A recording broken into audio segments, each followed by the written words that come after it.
All right. Hello. We are live, everyone. Can everyone hear me? Yes. All right. We're going to start this off. Let me make sure I share this page as well. Here, I'm going to share it. Right.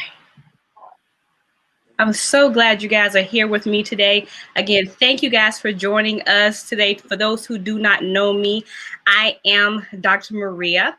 This is Doing Life with Dr. Maria. I'm a pharmacist by trade and a lifelong learner on purpose. My goal is to educate, inspire, and challenge you to see life from a different perspective. Now, how do I do this? Well, I provide educational content through industry leaders, empowerment strategies, and sharing the experiences of others in hopes to empower you to embrace truth and live a purposeful life. So, guys, I'm so excited today. Hello, Tim. Thank you for joining. I'm excited today that we have some great industry leaders on.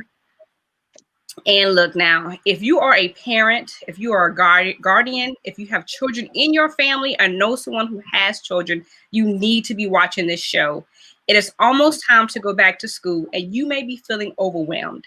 You may think that you're prepared, or you might be unprepared, but possibly you may be prepared, more prepared than you think. Or you may be confident that you have it all together, and there may be some things that you've never thought of. So, we're going to hear from industry experts today on exactly what we need to be thinking about and putting in place to set our children up for success. So, let's welcome our guests today. Again, if you are a parent, if you are a guardian, if you have children in your family or know someone who has children, we just ask that you share this with them, tag them with this today, because we're going to have a great conversation. So, guys, thank you again for joining. Hello. Hello there. Hi. Hello. Hello. So we're going to have a brief introduction with everyone. So I'm going to start with you, Ashay. Let's start with you. Oh, I go first. Well, my name is Ashe Cooper Irwin. I let people call me Serena because most people can't pronounce or read my name.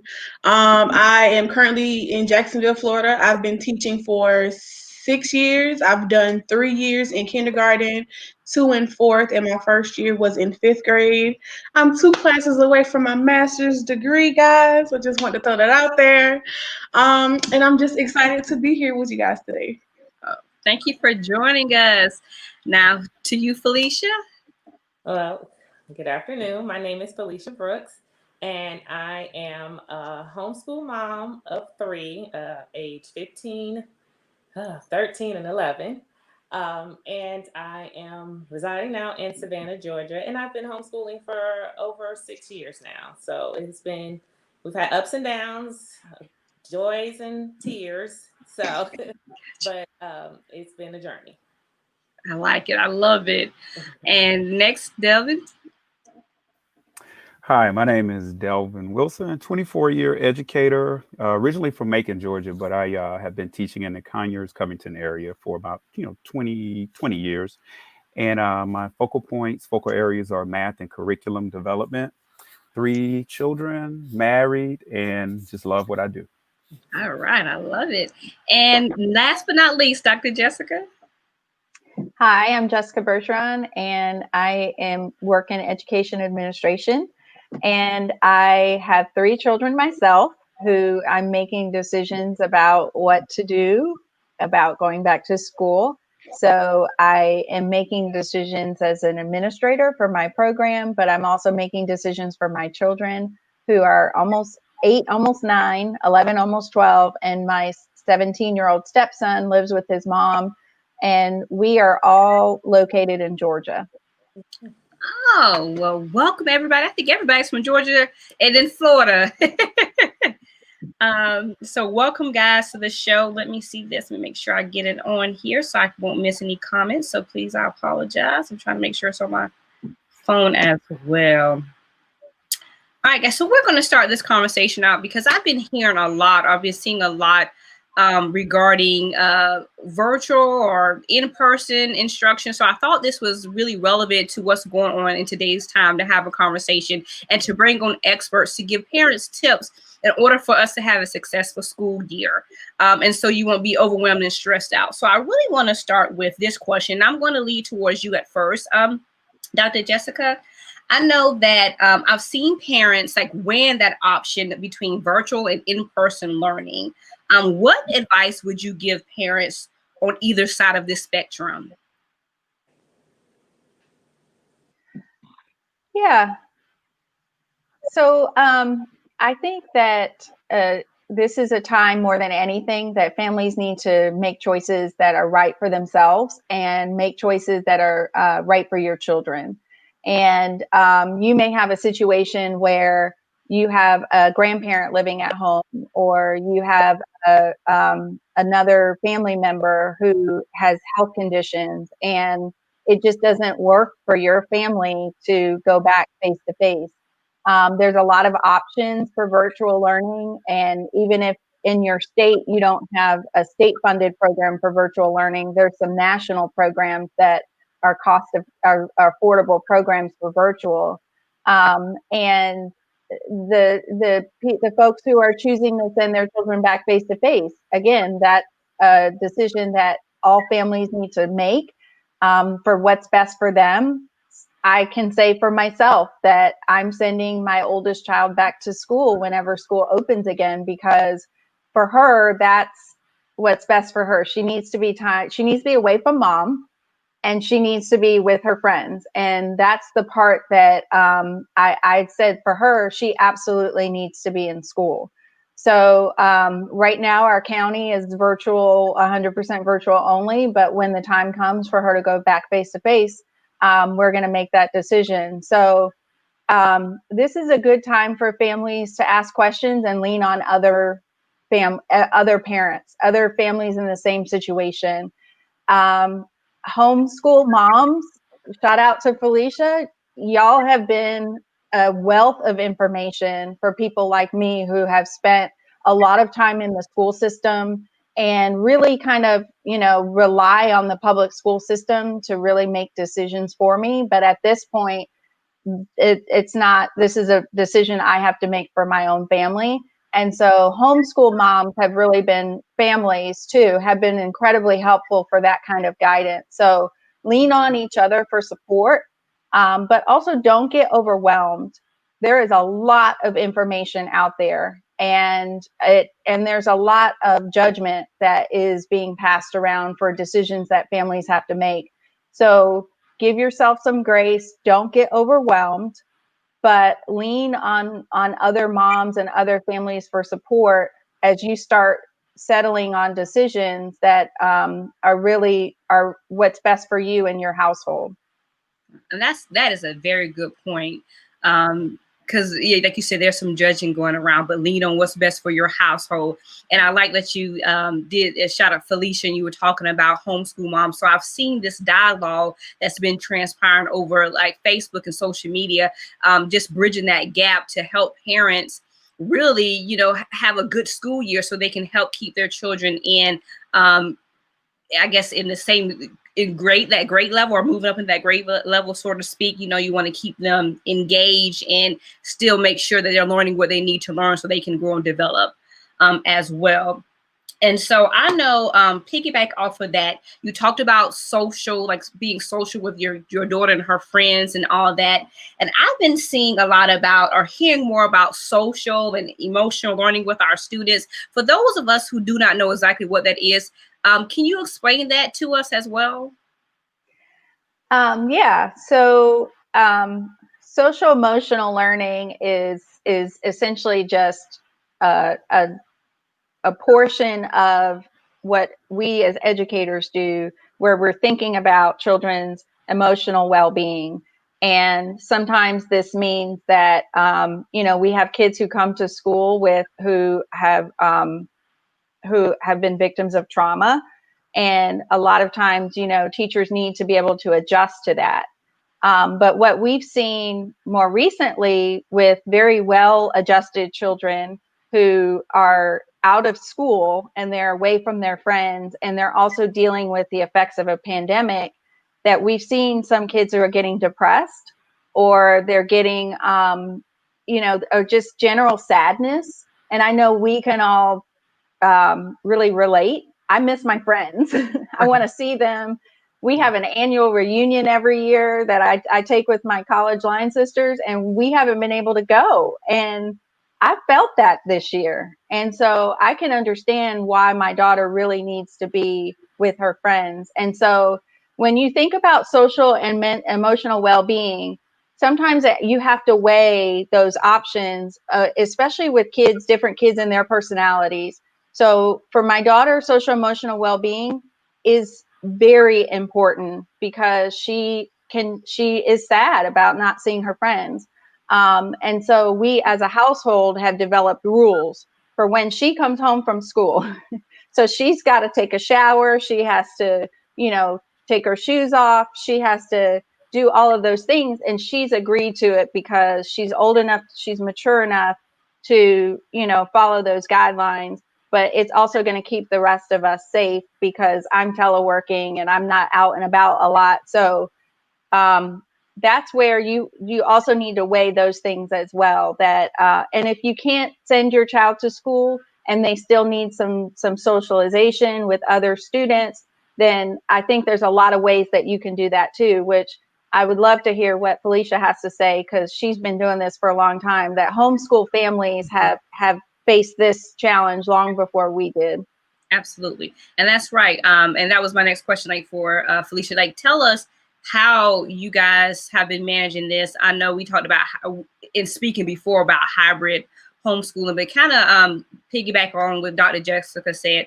How are you helping your kids with socialization? What's the day and what's the day in the life of a homeschool family? If you want to share that as well. Okay. Well, you guys, for us, I would say our life, a day in the life in our homeschool is usually we wake up, we do devotion together, and it's usually still in the bed. And, we're sitting down, being comfortable, doing devotion, doing prayer. And then we take a couple of minutes to do, like chores, clean up, get breakfast, and then we start our academic work. And it usually takes us anywhere between, we usually start around 8 and then we get done mainly between 8 and 12. We're finished with pretty much almost all of our work. But a lot of times we do it together. And I love what Dr. Jessica said it earlier too. We do life together. We're not just a homeschool family that we stay at home our whole day. We can't. That would be boring. And I do have some social butterfly kids. So we have to engage with other families. So we make sure our life, we are a part of a co-op. So we make sure we meet once a week and we do certain classes that our kids still take. I don't teach all of them, but there are certain classes we do at home and then certain classes they do take at co-op. And pretty much that gets them their socialization with their peers and with their friends. We have so many homeschool groups because we still have field trips that we can go on to. Because they are smaller groups. And then we also have church life, and we also have sports life because homeschoolers are still participating in a lot of sports. So we have homeschool groups that have extracurricular activity in sports. And so we, at the moment, we are with everyone else too. I mean, we are still, virtually talking to our friends. I miss my friends too. We don't get to socialize as much or see each other as much as we used to. But we still make sure, like you said, we still have to go out and we still keep safe.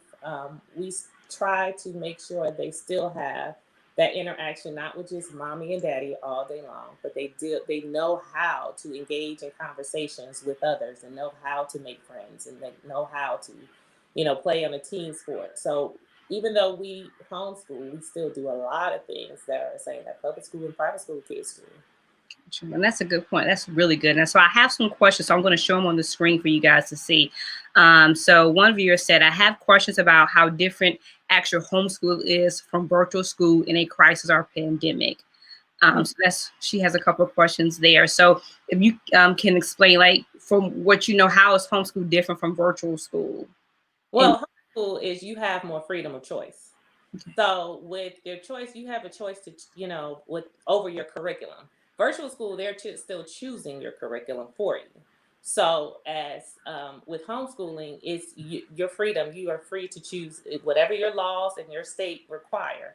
you are free to choose whatever you want to teach in those basic math, language arts, science, history, and then you can add if you want to do robotics or if you want to do art all day long, you just add to it. So it's virtual still, they have the choice over your curriculum. With homeschooling, you have the freedom of choice to do what you want to do in your homeschool. Good answer. That's a good question.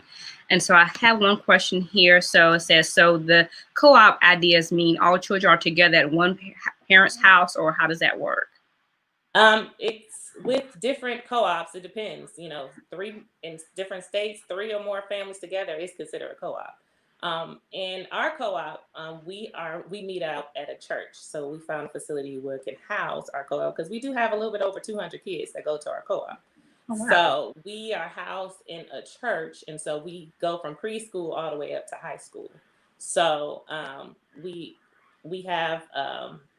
It can be a couple of parents getting together and doing a co-op, and each parent teach a different subject, or it can be as broad or grand as ours, as we have about 90 families that participate, and then their kids, and each parent chooses either you do elementary or you do high school or you do preschool. So it just depends on how big or how small you want it and what your law states as a co-op.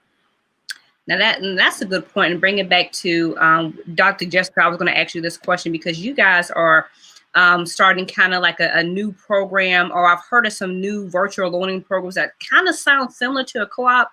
Can you talk us through that, and let's bridge that gap and see what's the difference and what's similar? Yeah, I was just going to mention some people are looking to form co-ops even for your virtual.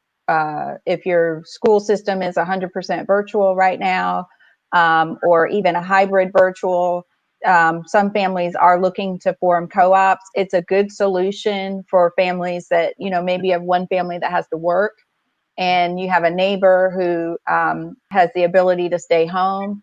Then you might get together with families in your neighborhood so that there can be some adult supervision while the kids are doing their virtual learning.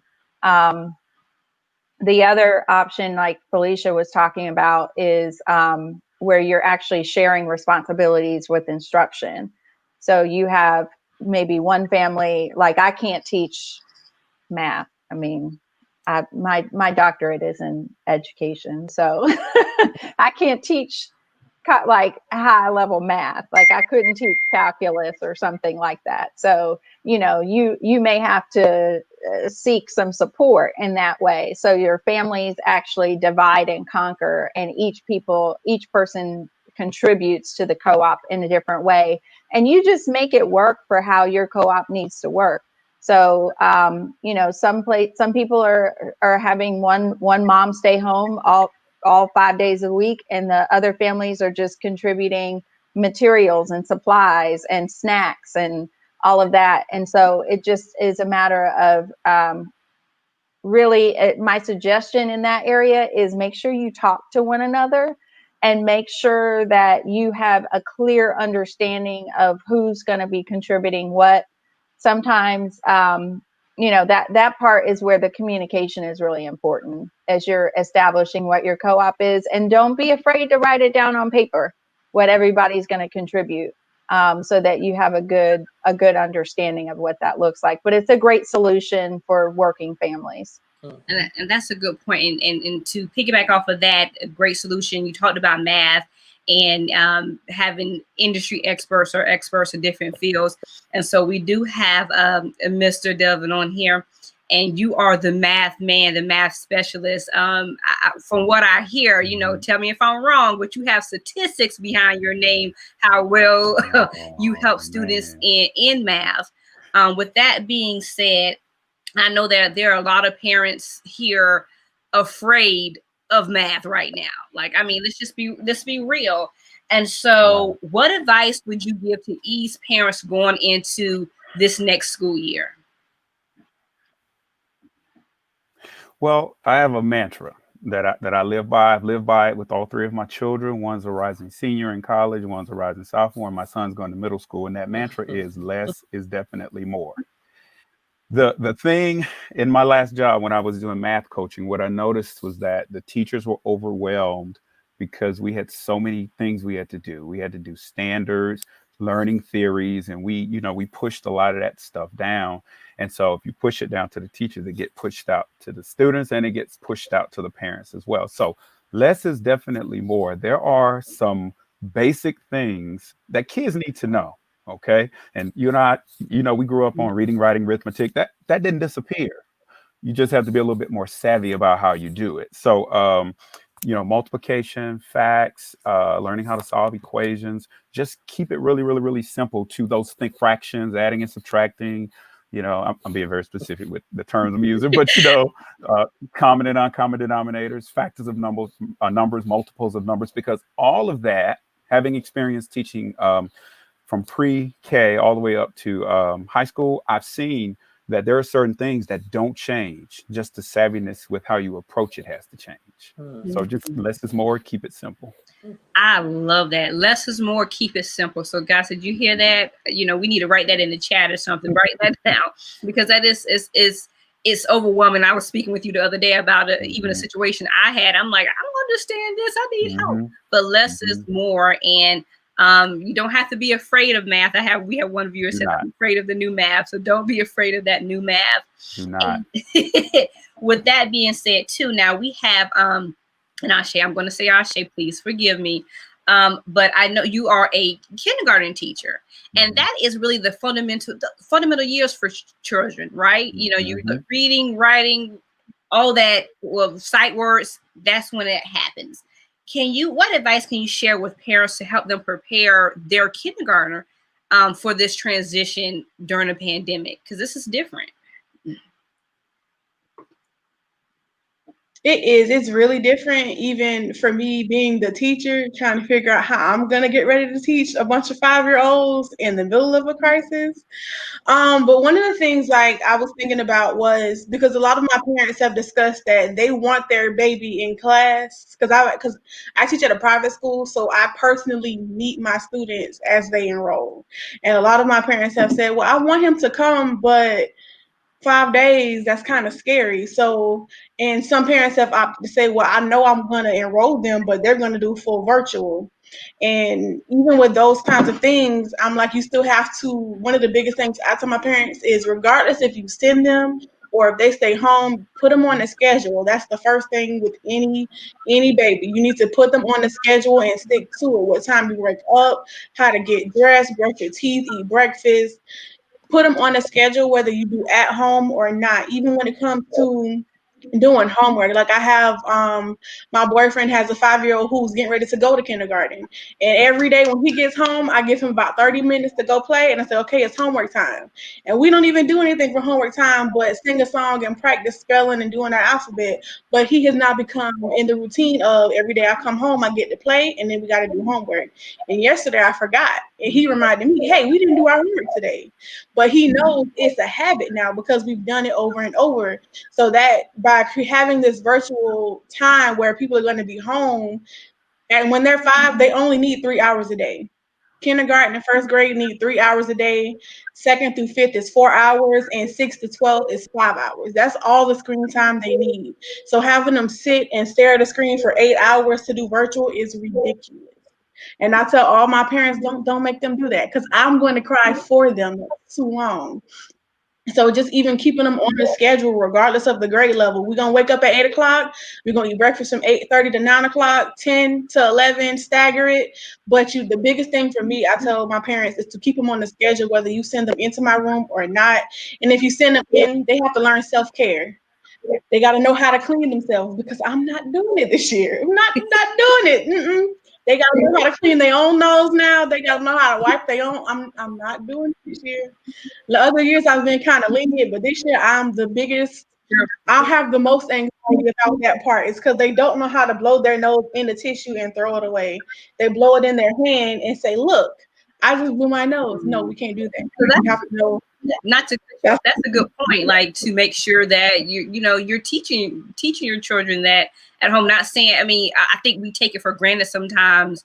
But you being in that arena, you see it. So making sure that your children really do know that, because we're living in a different time. It looks different, and we have to do things differently. Now, let me see. I have one question. It says, what is a good way to get your kids to read? Is there a website that you would suggest? Would you suggest a Kindle? With reading, there are a lot of different things that I start. There's no one specific way. You have to find what works best for your students. Things that I suggest is Alpha Blocks, because it's on Netflix, and Alpha Blocks, even though they use some of the work, it's a British show, I think, but you would be surprised. My kids last year, they loved it. They learned how to read faster with Alpha Blocks than they did with me sitting in front of them with a bunch of letters. And they'd come back, oh, that's a P, that's a O, that's a T, pot. And then it becomes repetitive. Oh, I know that's pot because I saw it. Alpha Blocks is really good. Even going to the Dollar Tree and getting some of those workbooks are actually pretty legit.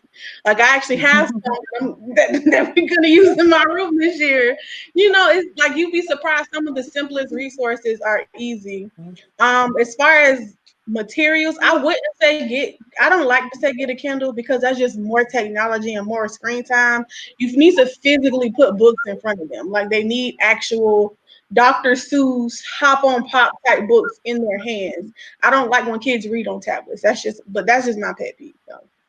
All right, that's a good point. Now, one thing you did say, you were talking about the time that students need, and I want to kind of go back to Felicia to talk about this, because you said that you have class from like 8 to 12.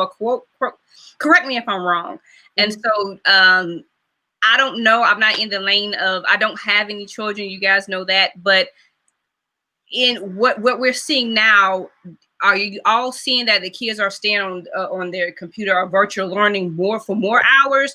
Why do you say from 8 to 12? Is that, in your experience, your children only have a certain amount of hours that they can learn when they get distracted? Walk us through that. Why those hours? It's for us. Like I said, every family is different. For me personally, because I still do work from home. I mean, work outside the home. And so I go in at a later time. So those hours work great for me, because I'm trying to get all our work done before I leave for work. And so and most of the time, actually, with homeschooling, you don't need all that time to do all the work. I mean, they're not distracted in class. The teacher don't have to stop here. They're focused in their own zone, and they're in zone of their own work. And so it doesn't take that long to get our work completed. A lot of times too, we do work together. So I try to get a curriculum or something that we can do together. If it's history, we can do together. If it's science, to do together, because it makes the work a little bit, it's easier to do with 3 different kids. So we try to do things together. So once we get everything done together, out the way, I give them whatever level they're in or on. I'll make sure they do the work on their specific level, whatever curriculum or whatever subject we're on, and then they do independent learning on their own. So if it's math, they're on different level of math. They do math on their own. If I need to assist them, they ask for help so I can help them with it and give them assistance. So it just depends, because 8 to 12 just works for us because of my schedule. Sometimes it might work. It might be from 2 to 6 for somebody else. That might be better. So like Dr. Jessica said earlier, you work with what's best for your family. And so whatever time frame works, because now it gives our kids, I have older kids, it gives our kids an opportunity to sleep a little bit more, because, rest is very important for learning, for education. So it gives whatever works best for your kids. If they go to sleep earlier, they get up earlier, or they go to sleep later, then get up later. Whatever works best, make it work for your family. So. And that's a good point. Make it work for your family. I think that's one thing that I'm hearing everyone say, make it work for your family. It's not just something that a whole specific for everybody. It's what works for your family. Now, I do have one viewer says, we need tips to keep us engaged. And feel free to answer this, anyone. But what tips would you give to help keep parents engaged? Because this is like you're working from home. You're trying to do multiple things, and I'm pretty sure that you have someone like ask you 100 questions during the day, or saying they're hungry, or whatever else. How do you keep parents engaged during this time? I can start. Okay. And this is again going back to some of the wisdom of homeschool moms who it was an aha moment for me that use this opportunity to ask your child what are they interested in, and allow them to expand out on that piece of it for their independent learning time. So are they interested in making YouTube videos? Are they interested in gardening? Are they interested in violin? Are they, whatever it is, maybe they want to build something in the backyard. This is the time that it's not school. This is not, you don't have to stick to, the other teachers were saying, or the other teachers and moms were saying, like, you have the ability to create your schedule and flexibility in your schedule. And so even if you're doing virtual learning through your school system, they're not typically having the kids online for more than 4 hours, especially young kids. So use this as an opportunity to ask your child, what are you interested in? What do you want to learn about? That's not your typical art, music, PE, that kind of thing. Now it could be, but maybe it's something robotics or something totally different, and try to get them to occupy their time doing that. The other thing that I would suggest too is I've heard from a lot of homeschool moms that they take a portion of their day to just rest. And sometimes they go take a nap. Sometimes the kids are just doing quiet reading time. And that's their time to say, I'm done. Because then you got to get back up and get dinner ready and all the rest of that stuff. So that's their time right there in the middle of the day to say, leave me alone. Don't talk to me. Don't ask questions. Go get your snack. Go do whatever it is you're going to do. But I need time myself too. And I think that was really hard for a lot of us in the spring, that we were trying to work. We were trying to keep our kids engaged, and we were trying to make it, our expectations were school, and real homeschool is very different than that. And it's an opportunity for you to figure out what's best for your kids. Some of us don't know. Some of us have spent most of our time doing, having kids in school and daycare and that kind of thing. So learn about your kids and learn about what they like, but also give yourself some time during the day where you can just don't be afraid to take a nap, is what I'm saying. Okay, you hear that, parents? Don't be afraid to take a nap, and taking a break is the key. Because that's one thing. I don't want parents to get overwhelmed, because that's what I saw back in the spring. A lot of parents were getting overwhelmed with what was going on, trying to do everything in a pandemic. Now, I do have one question. A couple of people have texted me the same question, so I do apologize if you hear people. I'm trying to hear it on my phone and my computer, but people are texting questions as we go, okay? So one question, I actually see this here on the screen as well. How are you creating spaces for learning in your home? And I want to ask that question, but I want to ask it more in depth. So I had one person text and ask this question. Make sure I pull it up. So it's the same question, but it's more layered. Let me make sure I have it. She has 2 elementary age children and 1 teenager. Should I set them up for homeschool in different rooms, or is the same space? How are we creating these learning spaces, and should we create these learning spaces? I would definitely say learning spaces are awesome. You cultivate what is best, again, for you. Like I said, since she has 2 younger ones, even with the older one, if she's deciding to homeschool, find out what is best for them. Are they comfortable in the family room with the couch and you snuggle up doing work together? Are they better at a table and they're getting their work done and they're focused and getting it? What is best? What is their best learning environment? You know, we can say our best learning environment is this. I'm sitting at the table because I'm type A. I got to get A, B, C, D, D. But that might not be best for them. So making sure what's best for their learning environment and how they learn, then you can create a learning space because you see, okay, they learn better on the floor playing with this. I have two, pillows on the floor and they're sitting and they're putting together their Legos to count, to add, to subtract, or they learn better in this homeschool room or this classroom we created, and where it can still have this big rug and these two desks where my high schooler can do this and the kids can be here. So if first what space you have, learning what space you have, and then learning what your kids, what they're like Dr. Jessica said, learning your kids. You're really about to learn your kids and see what works best for them. And so when you create your learning environment, you're creating an environment that they can learn, that you can learn, that everybody can be successful in for this school year. That's a good point, that you can learn, they can learn, and pretty much you are learning your kids. I think I saw something one day.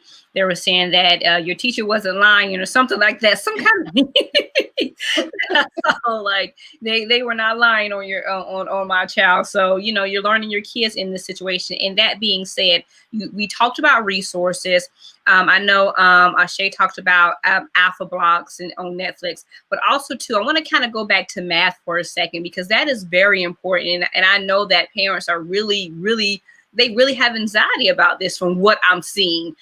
What resources or tools do you think, Delvin, that do you know or have for parents for math? Well, I would say the state of Georgia has done a wonderful job at the Georgia Department of Education website of putting parent resource guides out. But I would say the most close place that we could go is our local school district. They post different guides online, summer learning plans, year-long learning plans, and we all have learning management systems that we send messages out on. I think a lot of elementary students, teachers use what's called Class Dojo. And so you can just send a mass message out and everybody will know what's going on. So that's, I would think, that would be the first place to go. But then you also have like your local tutorial centers. Like we have a place called Kuman in our area who, the owner of that center works very well with the community. Local churches, they do well. And so those are just general big things. Now I have specific things that I like to use as well. I guarantee you, if you get a bunch of teachers and say, give me 3 resources / websites, you're going to get 30. Okay. Because we know what works. Sometimes it's too much. So we pare it down and we say, what can get me the biggest gain in the quickest amount of time? Okay. So some things I like to use is one website called IXL.com, and that's P through 12.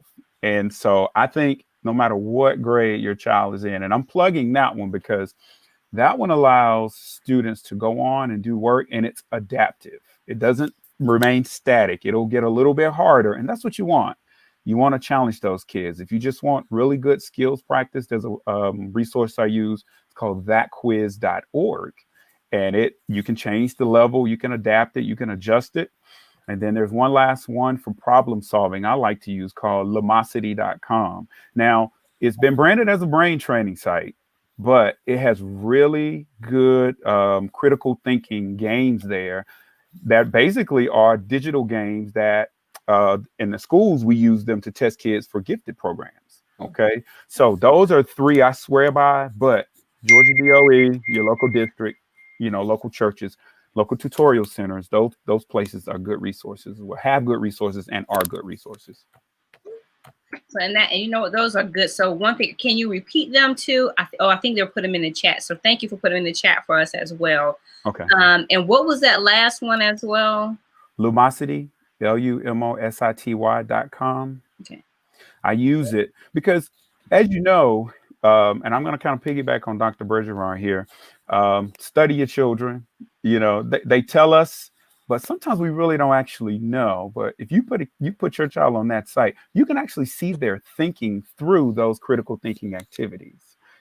so you become versed and studied in your own child better than they even know. That's good. And that is very good advice. And Mhm. one thing too, so for those parents, and this question is for you, Dr. Jessica, for those parents who say, well, I don't have reliable internet, or I don't have these resources that other parents have. What advice would you give them during this time? So it's a tough one. And I have spent probably the last couple of weeks really advocating on behalf of families who are in that situation. And it's really tough for me to come back and say, I'm sorry, I don't have answers for you, because we're in the middle of a pandemic and the situation isn't ideal. But I have a few tips that I can share with you. And one is first start with your school social worker. They have already started collecting a lot of resources like internet access. For example, in Georgia, if you qualify for free and reduced lunch, then you get a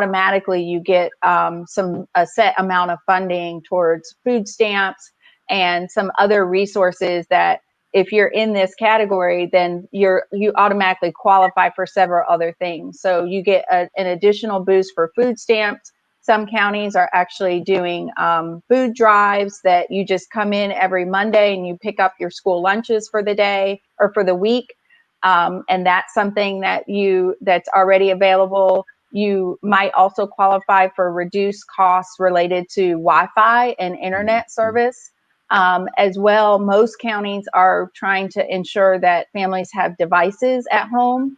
And if the county's not doing it, then sometimes the communities and schools are providing support around that, so that your child's not, even if you are like, oh, I don't want to apply for that, but you need your device to do your work, and you're trying to juggle between you and your child, Zoom calls and whatnot.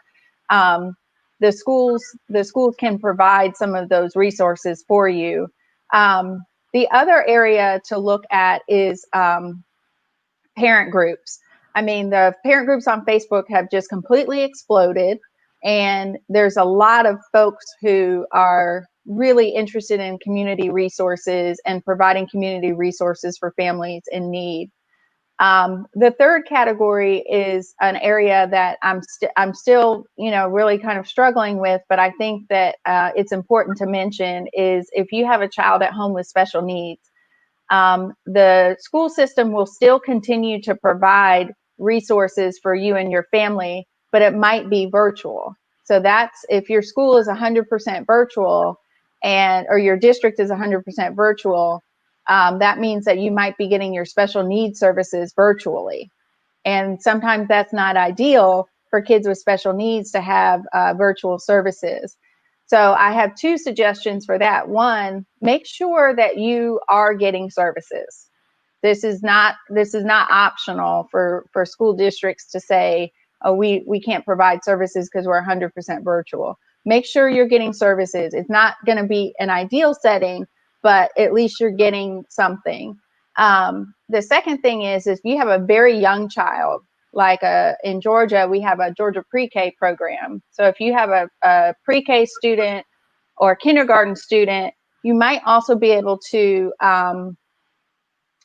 keep them in Georgia pre-K if they're a student with special needs. So, for example, the website, it's www.qualityrated.org. They have a list of all of the daycare centers that are still open face-to-face. So if you have a pre-K student and you're concerned about whether or not your pre-K student with special needs can still go to school because they need face-to-face instruction, you can go to that qualityrated.org. They have a zip code finder, and you can find out where there's some pre-K spots open for your child to continue to go to school. And then the last tip I have for students with special needs is to try to if you're in a position where you can find support, either volunteer support or if you're in a position to hire a tutor, then this might be a person that can assist the process. And then if you have a co-op, then you can be splitting the cost of the tutor or the teacher. You can be splitting the cost among them. So you have the ability to have another adult in the home who can assist the process with virtual learning.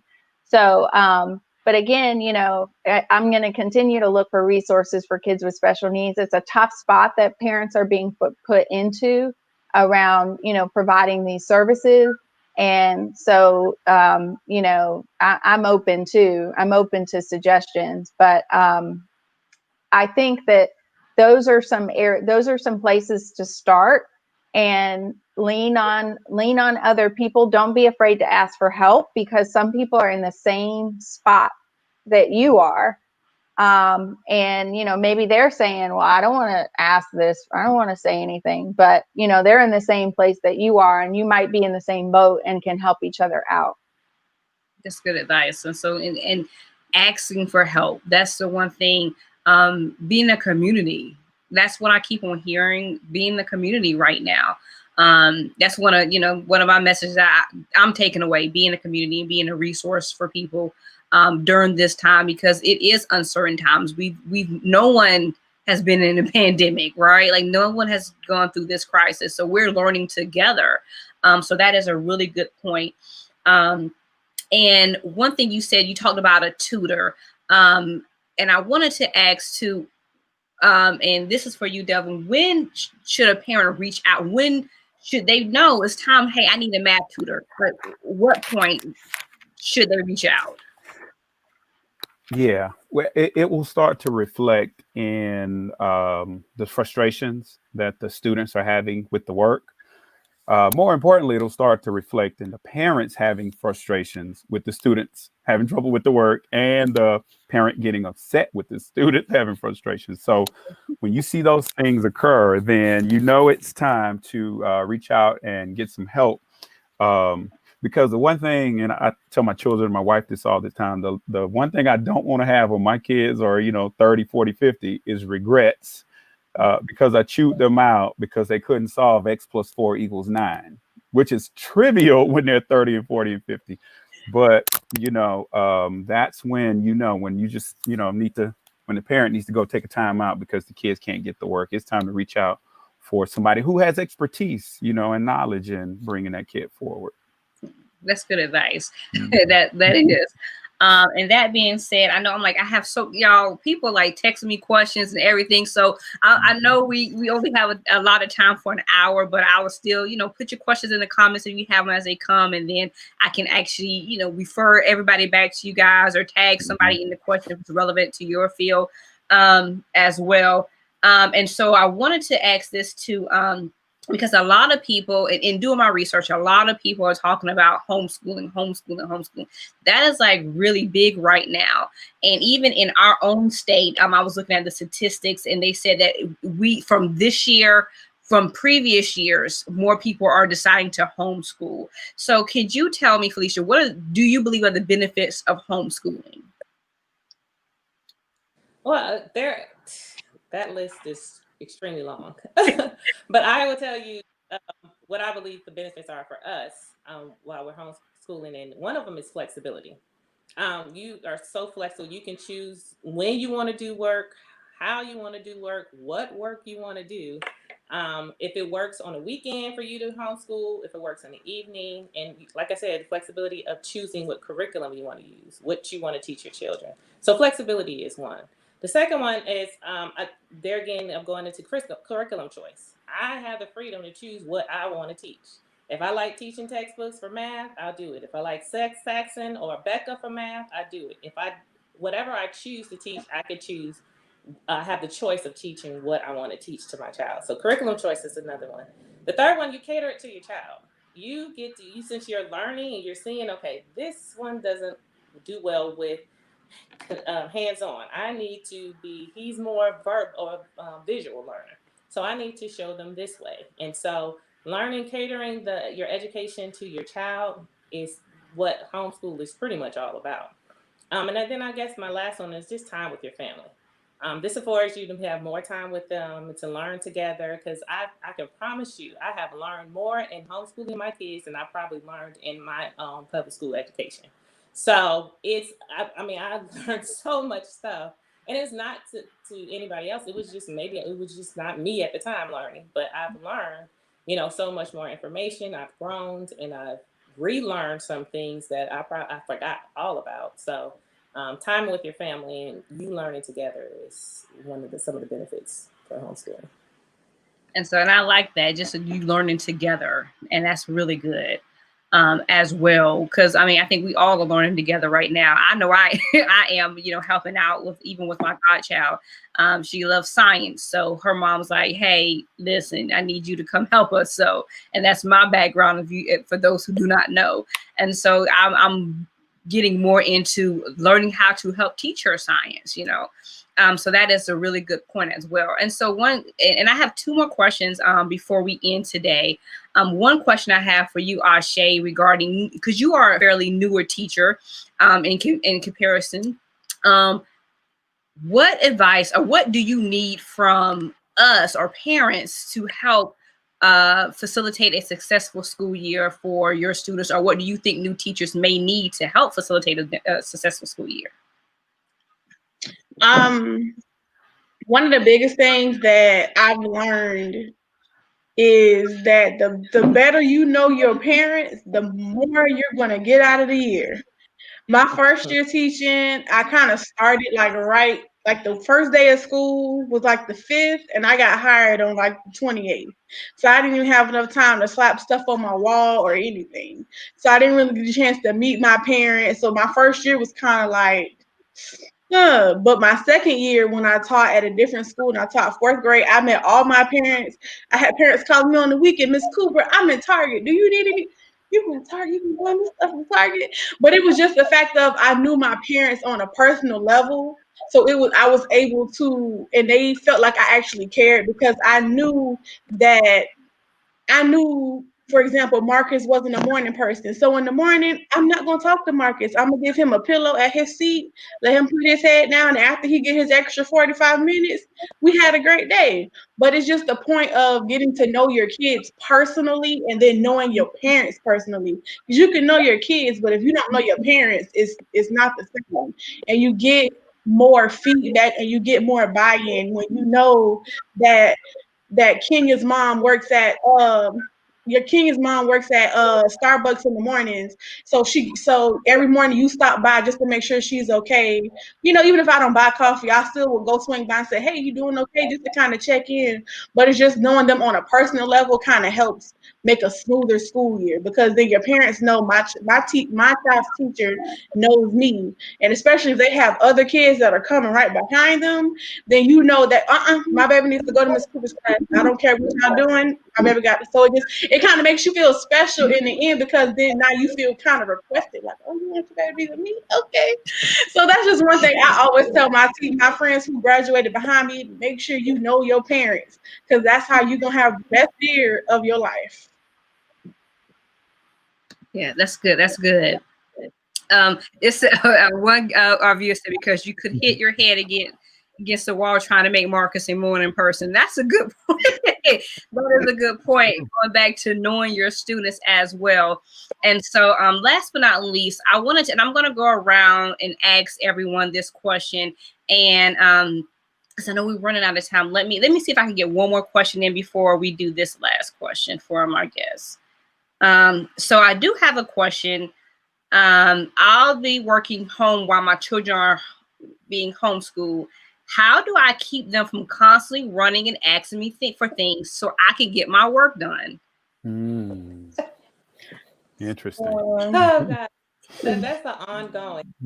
It is. The biggest thing I've told our parents was to schedule their work outside of your work. So put them in a routine. Going back to routines, if they know they're not supposed to be working while you're at work, then they can't come ask you questions. So have their day shift around what you need them to do. So like how Miss Felicia works in the afternoon, but her kids work in the morning. So if I work 9 to 3, My kids might still be asleep till 1 o'clock. They might just have to sleep till 1 o'clock. But it works because then when by the time their brain starts moving at 2:30, my work shift is almost over. Then I can actually do what I need to do with my kids. Yep. No, that's a good point. So I guess everybody's kind of in agreement with that. I know, Miss Felicia, you were going to say something as well. Well, no, I'm agree with what I say, because it is hard when especially when you're thrusted upon you now are working from home and you have your kids at home with you. That's hard, So, and I know I was talking to another friend that is working from home and she has her kids, and so flexibility is key with homeschooling, but it's harder with virtual school because sometimes they have live lessons that they have to do with their teacher. And sometimes they have, other work they have to be doing at a certain time. And this is the same time that I am working, so it is kind of hard to do. But I think Ms. Ashe said the key thing is knowing your teacher. Communication is key. And so making sure you're communicating with, your kids as well as your teacher and understanding, hey, we're still learning as we're going. We're going to get our work in as quickly as possible, but I am working from home as well. So setting up, hey guys, from this time to this time I'm working, but from this time I'll take an hour out of the day. I mean, 10 to 10:30. Okay, I'm gonna quickly help you and do work. And then from 10:30 to 12, mommy's working, and then I'll come back to you. So setting up that kind of schedule too, and say, okay, this is when you can interrupt, or this is mommy's going to take time to get, to help you out, whatever, and make sure that you're communicating with the teacher so they can know too. Right. And to add to what Ms. Brooks is saying, we have something around my household we call marathon, sprint, dash. So if we do marathon, that means we're going to work for a long, drawn out period of time. Those sprints are a little bit shorter. Those dashes can go anywhere from 5 to 10 to 15 minutes. Right. But in between, those are just relax, cool out. But then you're going to work in a marathon, sprint, or a dash, and it's all wrapped around the time that we're going to exert energy. I'm going to take that. Yeah, I like that. You have it. Like put it in the chat. I like that. I also want to add that sometimes this goes back to piggyback on the idea of creating a routine. Part of your routine needs to be practicing not responding to your children unless, your kids, and this is not true for very young kids who are pottying and things like that, but older kids, I'd say anybody over 7, don't always pick up every time they call you because you're teaching them they can interrupt you. So tell them I'm not available, but stick to it. If they come to you on your Zoom call, don't look at them. Or maybe you have a sign that it's an emergency and the house is on fire, but your other sign is, they can't come to you asking for Roblox money because you're on a Zoom call. So this is where you have to follow through. Your kids are learning from you how much they can interrupt. And like I said, this is not true for children under 5 because children under 5 you have to be responsive to them. But for other kids, teach them they cannot interrupt you. But then when it comes time to have your office hours with your kids, then focus your attention on your kids so that they're not feeling needy by the end of the day. So if you're going to take a step away from your computer, shut your computer, turn off your phone, whatever you have to do, focus your attention on your kids so they're not feeling like clawing on you by the end of the day. And that's a good point. Because you can even, I have trained my kindergartners to do that. Like there's a square around where I kind of like position myself in my room, and there are like lines of tape on the floor, and they can't come past that tape. Like that is my feet of space. And so you can't come ask me a question until I acknowledge that I want to answer your question. So in the beginning, even you can teach them as young as 5 that you have to stand there and wait. And then when I'm ready to talk to you, then we can talk. And at first it's hard because when they're small, you want to kind of just jump into them, but you literally have to you have to go out of your way to ignore them to teach them. I will literally do like this to my kids sometimes. I'll take a book and do this until they realize, hey, it's not my turn, I have to wait. So you can teach them as early as 5 and 6 year old that I have to wait until it's my turn, because that's part of the social emotional learning we were talking about earlier of I have to respect somebody else's space, because that's something that I do have to teach my kids is respecting personal space and boundaries, because Miss Cooper has a bubble. I don't always want people touching me. You have things that you like. So that's part of one of those things that, you know, even in kindergarten, you can teach them that early. It's a longer process, but the earlier you start getting them into those habits, the easier it becomes, because this pandemic is eventually going to end, and they're going to have to go back into that real world setting eventually in some shape or form. So teaching them now, even though they're home, it'll translate eventually if they go back to a classroom or if they go back into a real life setting. That's a good point. Still teaching them now when you're at home. That's a very good point. And to end this show, because it's an hour, I want to just ask everyone if I can ask your take home message, or what would you want our viewing audience to leave with today? What would you want them to know? And I'm going to start with you, Dr. Jessica, and we're going to work our way back up. I just would like parents to give themselves some grace. This is a tough time, and this is a time when you didn't go to school. Some of y'all didn't go to school to be teachers, and this is not for you, and that's okay.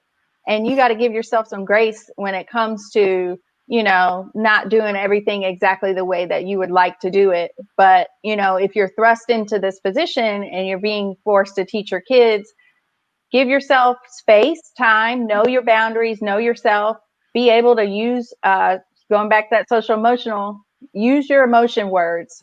Mm-hmm. Tell your kids, I'm tired right now. I need a little space. And being able to have those times when you're reading yourself and giving yourself that time away, or taking a nap, or, being able to use your emotion words with your kids so that you can communicate to them that you're meeting your threshold of patience. So give yourself grace, treat yourself well, know that, it doesn't have to be perfect. Mm-hmm. And also spend time with your kids in a way that is enjoyable for you. It's enjoyable for them, because that's what they're going to remember. They're not going to remember the lesson on building a tree house or bird house. They're going to remember the time that they had to spend with their parents. And so that's an opportunity that you have to really, make it a positive one. Mm-hmm. Miss Felicia? I guess my biggest thing is schooling has always been, it started in the home. And so I think we have to remind ourselves, we've always been educators. No matter if we have a title or not, our kids are constantly learning from what they see we're doing. So I think, we just need to just always remember, no matter what decision you decide, remember, you always have a duty and a job to do to teach your children. It's just to the point of what's the next level you want to teach your children.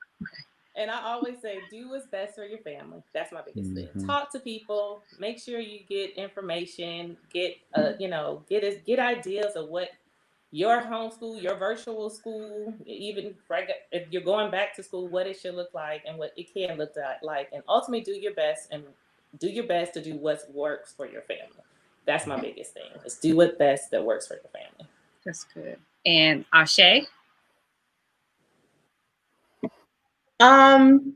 The biggest thing I'm going to take away from this, and that I think people should take away from this, is one, it's okay to cry, because we all don't know what we're doing.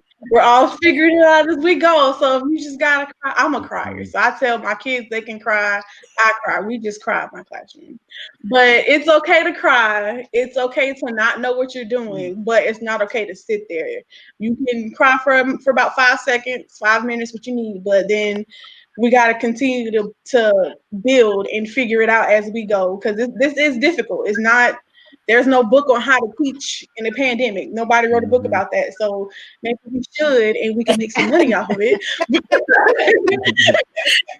But this is new for everybody. We're all trying to figure it out. So it's okay to lean on each other and call random people from random places and figure it out. Because somebody may have an idea clear across the country that you might need help with in your own little space. So it's okay to be upset. It's okay to be frustrated because we're all frustrated. But it's okay to also ask for help. That's good. That's good. And last but not least, Delvin, what would your take-home message be? The idea of co-opting and being collaborative as groups, I think that is huge. High tide raises all boats. So, and making sure that, you can integrate your child into your parental routine. Believe it or not, one of the biggest things we do around my household is we go to Walmart and we grocery shop. Well, I taught my son how to comparison shop. Do the great value chips cost more or less than Fritos, And so he went and he looked at the little yellow sticker and he could see it would be like maybe 30 cents per ounce as opposed to 25 cents per ounce. And he told me, well, Dad, the great value doesn't taste as good. So you got to spend a little bit more money. But he's getting a relevant math skill. But at the same time, he's seeing what I have to do on a weekly basis, to help my family. So take that, like Ms. Brooks said, time with your family, but at the same time, using that collaborative and, integrating the kids into what they're going to have to do like us at some point. That is good. Wow, guys. Good advice. Good advice. This is a mouthful. I'm like, I wish I can go on and on because there's so much information that's in here. And we didn't even finish half the questions, but it's so much here. I thank you guys here for joining us today. I know this is a hot topic right now. A lot of parents, a lot of groups are talking about this across the country. So for those watching, thank you guys for watching. You could have been anywhere in your lunchtime, but you chose to have lunch with us. And I want to let you know, thank you. And you're doing a great job of whatever you're doing or whatever you decide to do for your children. It's the right decision for you and your family. So again, thank you guys for being my special guest. And I always end this show like this.